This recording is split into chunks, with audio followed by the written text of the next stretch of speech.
আজকে একটা সিলেটের জনপ্রিয় শাকের রেসিপি আপনাদের সাথে শেয়ার করব। আশা করি এই রেসিপিটা আপনাদের সবার ভালো লাগবে। সেটা হচ্ছে লাই শাক পাতা। আর এই রেসিপিটার জন্য আমি প্রথমে দেখতে পাচ্ছেন যে আমি এখানে রসুন কুচি ভালো করে তেলে ভেজে নিচ্ছি।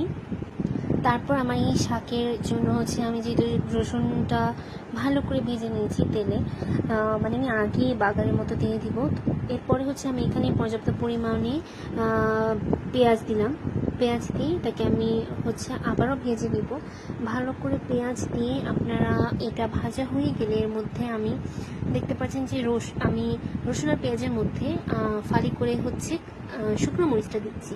শুকনো মরিচটা দেওয়া হয়ে গেলে আমার এখানে কুচো চিংড়ি, এই কুচো চিংড়িটা দিয়ে শাকটা যেহেতু তৈরি করব, তো প্রথমে কুচো চিংড়িটাকে ভালো করে আমি লবণ দিয়ে ভেজে নিয়েছি। ভালো করে ভেজে নেওয়া হয়ে যাওয়ার পর যখন এটা হয়ে যাবে তখন আমি এর মধ্যে শাকটা দিয়ে দেবো। এই লাই পাতা শাকটা আমরা দিয়ে দিচ্ছি। আর এটা আপনি সালাদ হিসেবেও খেতে পারেন। অবশ্যই সিলেট ছাড়া এটা অন্য কোথাও দেখা যায় না।